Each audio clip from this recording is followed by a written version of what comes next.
మీ పిల్లల పతనాన్ని మీ చేతులారా మీరు చూడబోతున్నారు. ఇది సత్యం. సెల్ ఫోన్ ఇచ్చేస్తే అలా కట్టేసి ఉంటాడు కదా, ఏ గొడవ ఉండదు, కళ్ళు పోగొట్టేస్తారు, బుర్రపాడు చేసేస్తారు. అక్కడ నుంచి వాడు అన్ని దరిద్రాలు నేర్చుకుంటాడు. అది ఇవ్వకపోతే కొట్టడానికి కూడా వెనకాడు, తిట్టడానికి వెనకాడు.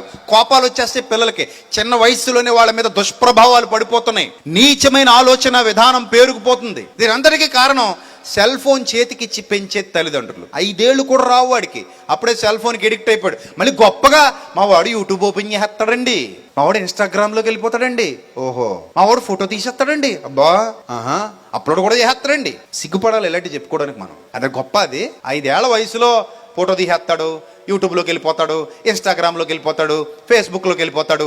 సిగ్గుపడండి ఇలాంటి దరిద్రాలు చెప్పుకోవడానికి. తప్పది. పిల్లాడి బతుకు పాడు చేసాం మనం, పిల్లాడి జీవితాన్ని నాశనం చేసాం మనం, అమ్మాయి జీవితాన్ని నాశనం చేసాం చేతులారా.